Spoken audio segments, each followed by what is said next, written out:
এদিকে আসো তো একটু।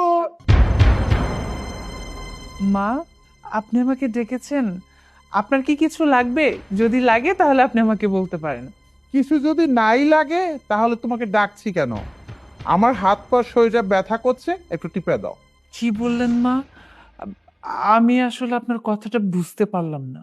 এই, তোমার কানে কি কোনো সমস্যা আছে? আমি বলেছি আমার হাত পাটা ব্যথা করছে, একটু টিপে দাও। সারাদিন তো খাওয়া দাওয়া মোবাইল টিপা ছাড়া আর কিছুই করো না। এখন আমার হাত পাটা টিপে দাও। না মা, আমি এগুলো করতে পারবো না। আর আমি কখনো এই কাজগুলো করিও নি। আপনার যদি এতই প্রবলেম হয় তাহলে আপনি একটা কাজ করবেন। আপনার ছেলেকে বলবেন আপনার জন্য একটা বুয়া রেখে দিবে বা নার্স রেখে দিবে, তারাই আপনার সেবা যত্ন করবে। আমি যেহেতু এই কাজগুলো কখনো করিনি, আমি পারবো না মা। কি এত বড় সাহস তোমার! আমি একটা কথা বলেছি আর তুমি তো আমার মুখের উপরে না করে দিলে। এখানে সাহসের কি আছে মা? আমি তো আপনাকে বললাম যে আমি এই কাজগুলো কখনো করিনি, তাই এই কাজগুলো আমি করতে পারবো না। কি বললি তুই? পারবি না? বিয়ান, কি আপনি কি করলেন? আপনি আমার মেয়ের গায়ে হাত তুললেন কেন? বাহ বাহ বাহ বাহ বাহ বাহ, ভালোই শুরু করছেন। একবার মেয়ে, একবার বাপে, একে একে আসা শুরু করছেন না? হ্যাঁ, মানছি ও আপনার মেয়ে, কিন্তু ও কিন্তু আমারও পুত্রবধূ। তাকে মারা, তাকে শাসন করার অধিকার কিন্তু আমারও আছে। আর ও নিশ্চয়ই আমার সাথে কোনো বেয়াদবি করেছে, তাই ওকে আমি শাসন করেছি। আমি মানছি ও আপনার বৌমা, আপনার সেই অধিকার আছে ওকে শাসন করার, ও গায়ে হাত তোলার। কিন্তু দেয়াই, আমার এই মা মরা মেয়েটাকে আমি কখনোই মারিনি। ওর গায়ে আমাদের আত্মীয় স্বজন কেউ কখনো গায়ে হাত তোলেনি। ওকে আমি খুব আদর যত্নে আভিজাত্যের মধ্যে দিয়ে বড় করেছি। তাই আপনি ওকে না মেরে একটু বুঝিয়ে শুনিয়ে নেবেন। আর মামনি, তোকেও বলছি, তোর বেআইন মায়ের মতো, তার সকল দেখভাল তুই করবি। সে যেভাবে বলে সেভাবে চলবি, তাহলে দেখবি আর কিচ্ছু হবে না। বেআইন, আপনি ওর গায়ে আর হাত তুললেন না। ওর গায়ে আমি হাত তুলবো না সেটা আমার ব্যক্তিগত ব্যাপার। আপনি এত কথা বলছেন কেন?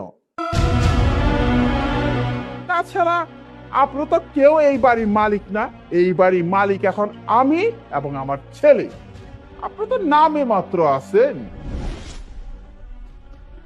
আরেকটা কথা, আপনি যদি এত কথা বলেন তাহলে আমার ছেলে আসার সাথে সাথে বলবো আপনাকে কোনো বৃদ্ধাশ্রমে রাইখা আসতে। আপনাকে কিন্তু আমি সেই প্রথম থেকে খেয়াল করছি, আপনি একটু বেশি কথা বলেন।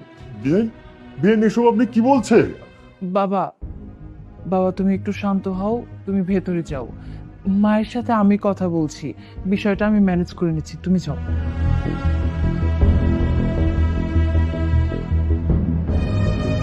কি কথা বললি তুই আমার সাথে শুনি?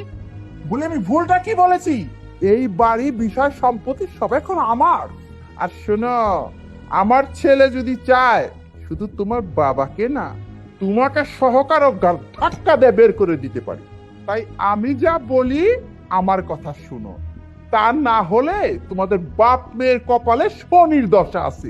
এখন সুন্দর মতো আমার হাত পা টিপে দে। আয়।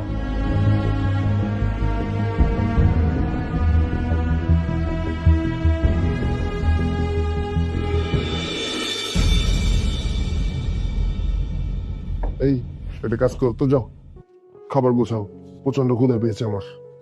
হ্যাঁ, খাবার দিচ্ছি। কিন্তু সৈকত, তোমার সাথে আমার একটা কথা ছিল। আচ্ছা, যা বলো তাড়াতাড়ি বলো, আমার অনেক ক্ষুধা লেগেছে। আসলে তুমি যখন আজকে বাড়িতে ছিলে না, তখন তোমার মা।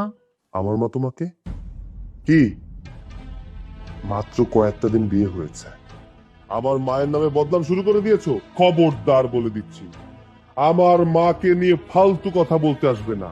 আর আজকের পর থেকে আমার মাকে নিয়ে কোনো কথা বলার সাহসও যেন তোমার মধ্যে না আসে। না মানে, দেখো তুমি আমাকে ভুল বুঝছো, আমার কথাটা শোনো। কি শুনবো তোমার কথা? কি শোনাবে তুমি? প্রতিটা সংসারের মতো কি বলবে যে তুমি যখন বাড়িতে ছিলে না তোমার মা আমাকে উল্টাপাল্টা কথা বলেছে, এই কাজ করিয়েছে, সেই কাজ করিয়েছে? এর বাইরে আর তুমি কি বলবে? হ্যাঁ বলো। আমার ভাবতেও অবাক লাগছে যে তুমি এই কয়টা দিনে বদলে গেছো? হ্যাঁ, তোমার বাড়ি, তোমার সম্পত্তি, সমস্ত কিছু তো এখন আমার নামে।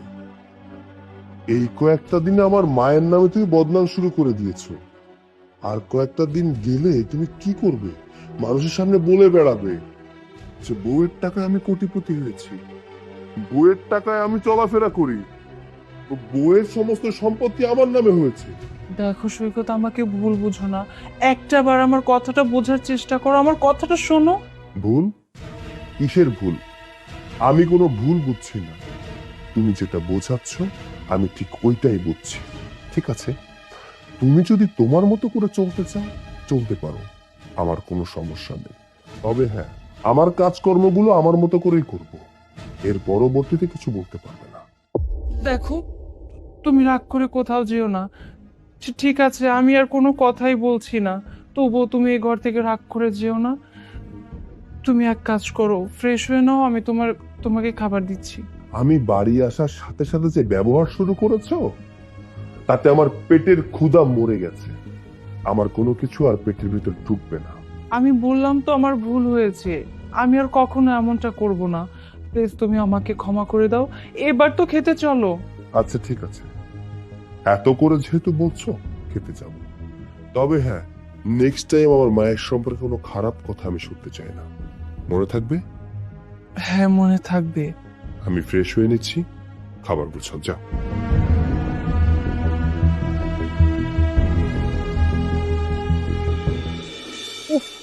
শিপু, তোর বন্ধু কখন আসবে? সে কতক্ষণ ধরে আমরা এখানে ওয়েট করতেছি। আচ্ছা দাঁড়া, মাথা ঠান্ডা কর, ফোন দিতেছি।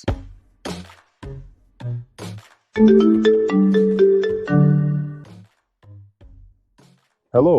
আচ্ছা, কখন থেকে তোর জন্য ওয়েট করতেছি? তোর আসার সময় হয় না? আচ্ছা সত্যি করে বলতো, তুই কি আসবি কি আসবি না?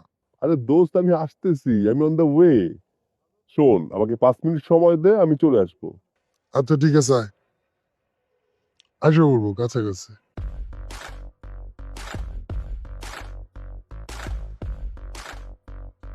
আরে এতক্ষণ লাগে তোর আসতে?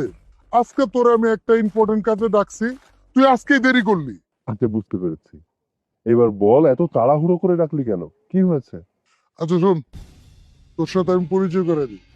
ও হচ্ছে জুই, আমার ফ্রেন্ড। ওকে তোর চেনারই কথা, ও কিন্তু মডেল, টিভি বিজ্ঞাপন থেকে শুরু করে সিনেমায়ও কাজ করছে দুই একটা। দুই, ও হচ্ছে আমার ফ্রেন্ড সৈকত, অনেক টাকার মালিক, কোটিপতি বলতে পারো, টাকার কোনো অভাবই নেই। হ্যালো, আমি সৈকত। তোমার নাম তো শুনলাম, জুই। বাহ, তুমি দেখতে যেমন মিষ্টি, তোমার নামটাও কিন্তু মিষ্টি। আচ্ছা জুই, বলো কেমন আছো? আমি তো ভালো আছি, কিন্তু তুমি কেমন আছো? আমি যতটুকু না ভালো ছিলাম তোমাকে দেখার পর তার থেকে বেশি ভালো আছি। আচ্ছা জুই, এখানে দাঁড়িয়ে থেকে কি করব? চলো না আমরা কোনো রেস্টুরেন্টে গিয়ে বসি। তুমি আজকে যা খেতে চাইবে তোমাকে আমি তাই খাওয়াবো। আসলে আমার না এখন খাওয়ার কোনো মুড নেই। তার থেকে ভালো হয় আমরা তিনজন কোথাও ঘুরতে যাই। তোমার মতো এত বড় একটা মডেল, এত সুন্দর একটা মেয়ে, তার সাথে ঘুরতে বেরোনো তো আমার সৌভাগ্যের ব্যাপার। কিন্তু আজ আমার অফিসে একটু কাজ আছে, আমি চাইলেই বেরোতে পারছি না। অন্য কোনো একদিন তোমার সাথে ঘুরতে বেরোবো। আরে তুই এটা কি বলতেছস? তুই কি পাগল হয়ে গেছিস নাকি? এই তুই জানোস কত বড় বড় লোক, কত বড় লোক ছেলেরা ওর সাথে লং ড্রাইভে যাওয়ার জন্য, ডেটে যাওয়ার জন্য পাগল হয়ে থাকে, আর ও তোরে নিজে বলতেছে তুই না করতেছস? আরে কিসের অফিস? অফিসের কাজ টাজ অনেক করা যাইবো, আজকে বাদ দে, আজকে চল আমরা ঘুরতে যাই।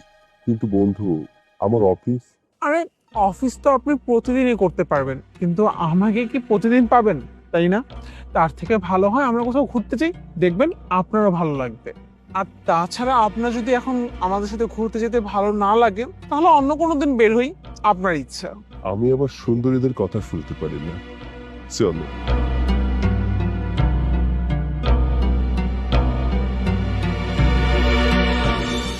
তো আজকে আমার সাথে সময় কাটিয়ে কেমন লাগলো? সত্যি কথা বলতে, তোমার সাথে টাইম স্পেন্ড করে আমার ভালোই লেগেছে। এতদিন পর মনের মতন কাউকে পেয়েছি আমি। Thanks for your complement.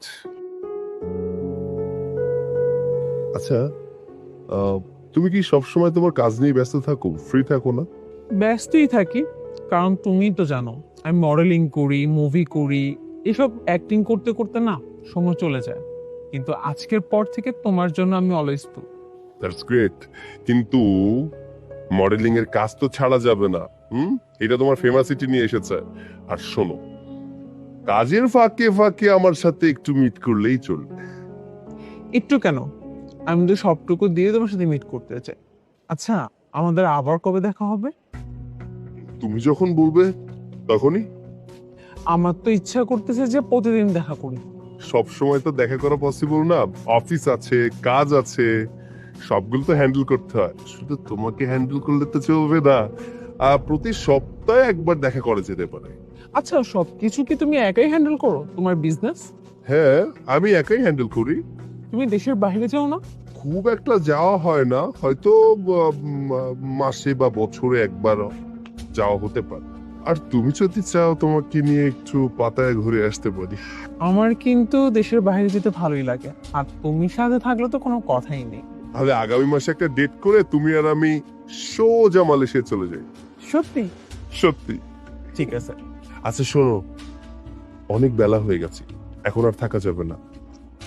অফিসে যাব, একটু কাজ আছে, কাজ শেষ করে বাসায় যেতে হবে। আবার দেখা হবে অন্য কোনো একদিন। চলে যাবে? হুম। আচ্ছা ঠিক আছে, যাও তাহলে। ওকে, ভালো থাকো। হ্যাঁ, টেক কেয়ার।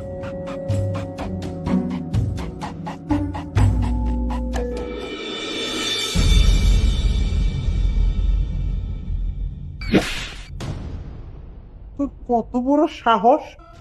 আমি যেখানে টেবিলে বসে আছি, আমার প্লেটে মাছের মাথা না দিয়ে তুই তোর বাবার প্লেটে কোন সাহসে দিবি? মা, আসলে আমার বাবা প্রতিদিনই মাছের মাথা খায়, তো সেজন্য আজকেও বাবার প্লেটে মাছের মাথা দিয়েছি। এই, সব সময় খায় মানে কি? হ্যাঁ, সব সময় খায় বিধায় কি আজকেও খেতে দিতে হবে নাকি মাছের মাথা? যেখানে আমার মা বসে আছে, সেখানে আমার মায়ের পাতে মাছের মাথা না দিয়ে তোর বাবার পাতে মাছের মাথা দেওয়ার সাহস হয় কি করে? হ্যাঁ, দেখো, এবারের মতো তো বাবার প্লেটে মাছের মাথাটা দেওয়া হয়ে গেছে। এরপরে যখন আবার রান্না করব, তখন আমি মাকে দেব। আর যেহেতু মাছটা আমি বাবার প্লেটে দিয়ে দিয়েছি, এখন কিভাবে উঠাই বলো তো? কেন উঠানো যাবে না? যে হাত দিয়ে বাবার প্লেটে মাছের মাথা দিয়েছো, সেই হাত দিয়ে আমার প্লেটে দাও। হ্যাঁ, বেন তো ঠিকই বলেছে। আমি তো প্রতিদিনই খাই। এটা এটা মা, তোর শাশুড়ি মাকে দে। নেন দেন, নেন, এটা আপনি খান। বাবা, তুমি কি করছো? খাবার না খেয়ে উঠে যাচ্ছ কেন? তুমি খাবে না? আমার পেট ভরে গেছে মা, আর ভরা পেটে তো কেউ খেতে পারে না। আমার খেতে হবে না মা, তুই খেয়ে নিস। বাবা, বাবা না খেয়ে যেও না বাবা, আমার কথাটা শোনো বাবা। আচ্ছা, আপনারা কেমন মানুষ বলুন তো? আপনারা কি শুরু করেছেন? আরে যে তোমাকে বলছি, প্রথমত তোমাকে দেখে আমার অনেক ভালো লেগেছিল। তুমি রাস্তার অচেনা মানুষদের কত সাহায্য করতে পারো। আমি ভেবেছিলাম তুমি তোমার আপনজন প্রিয়জনদের এরকম সাহায্য করবে, তার থেকে বেশি সাহায্য করবে। কিন্তু না, আমার ধারণা ভুল ছিল। আমি যদি আগে জানতে পারতাম না যে তুমি এমন ব্যক্তিত্বের একজন মানুষ, তাহলে কোনোদিন আমি তোমার সাথে বিয়ের সম্পর্কে জড়াতাম না। দেখেছিস বাবা, দেখেছিস? তুই সামনে তাই কত কথা শোনাচ্ছে, আর তুই না থাকলে তো মনে হয় আমাকে গিলেই খেয়ে ফেলবি। এই, তুমি যে এত বড় বড় কথা বলছো, তুমি কি ভুলে গেছো তুমি কোথায় দাঁড়িয়ে কথা বলছো? এই বাড়িটা তোমাদের নেই, এই বাড়ির মালিক আমি। এই বাড়িতে দাঁড়িয়ে গলা ফুলিয়ে ফুলিয়ে কথা বলছো? শোনো, আমি চাইলে কিন্তু তোমাদেরকে এই মুহূর্তে বাড়ি থেকে বের করে দিতে পারি, তোমার বাবাকেও তোমাকেও। সো সাবধানে কথা বলবে। আর হ্যাঁ, এখানে দাঁড়িয়ে গলাবাজি না করে হাত চালাও, আমাদের প্লেটে তরকারি তুলে দাও। এর সঙ্গের মতো দাঁড়িয়ে না থেকে খাবার তুলে দাও প্লেটে।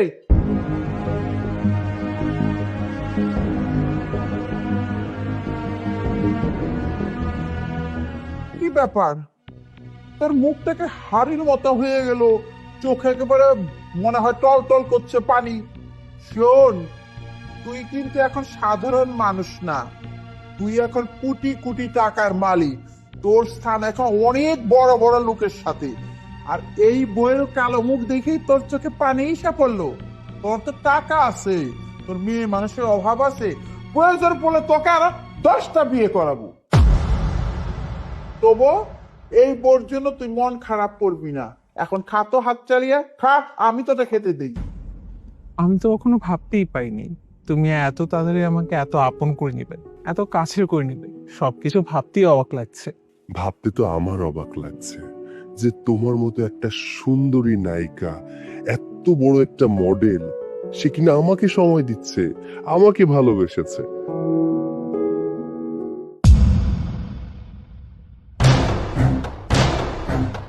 এভাবে সারা জীবন হাতটা ধরে রেখো, কেমন? সৈকত, কি হচ্ছে এখানে? আর এই মেয়েটাকে, এই মেয়েটার সাথে তুমি কি কথা বলছো? এই মেয়েটার সাথে তোমার সম্পর্ক কি? আর তোমার তো এই সময় অফিসে থাকার কথা, এখানে কি করছো? এই মেয়েটা কে, এর সাথে আমার সম্পর্ক কি, এটা আমার জাস্ট পার্সোনাল ব্যাপার। এই কৈফিয়ত তো আমি তোমাকে দিব না। আমি কার হাত ধরে দাঁড়িয়ে থাকবো কি থাকবো না, সেটাও আমার পার্সোনাল ম্যাটার। তুমি জিজ্ঞাসা করার কি? আর তাছাড়া তুমি এখানে কি করছো সেটা বলো। আচ্ছা, এই মেয়েটা কে? আর ও তোমার সাথে এইভাবে কেন কথা বলতেছে? তুমি কি ওকে চিনো? আরে বেবি, তোমাকে আমি বলেছিলাম না একটা মেয়ের কথা? এই সেই মেয়েটা যাকে আমি বিয়ে করেছি, আমার বর্তমান বউ।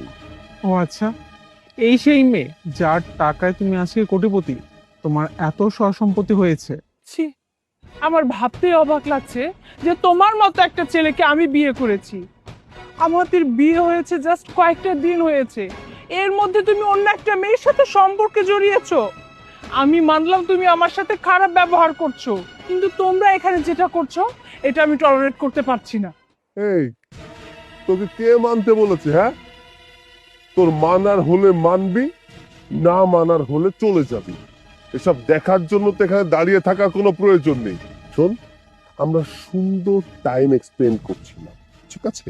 তুই এখান থেকে সরাসরি চলে যা, আর যদি না যাস তাহলে ঘাড় ধাক্কা দিয়ে এখান থেকে বের করে দেবো। যা।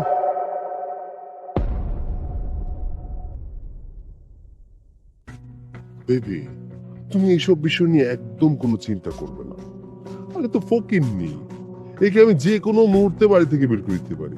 এ তো আশ্রয় নিয়েছে আমাদের বাসায়। এখন ওর বাবার নামে কিছু নেই, ওর নামে কিছু নেই। ওদের যত টাকা পয়সা সম্পত্তি সব কিছু এখন আমার হয়ে গেছে। শোনো, আমি তোমাকে যখন বিয়ে করব তখন ওকে বাড়ি থেকে ধাক্কা দিয়ে বের করে দেবো, বুঝতে পেরেছো? আরে আমার তো এইসব নিয়ে কোনো মাথা ব্যথাই নেই। আর আমি তো সব জানি যে সকল সয়-সম্পত্তি তোমার। তারপর তুমি আমাকে বিয়ে করো, আমার সব হয়ে যাবে।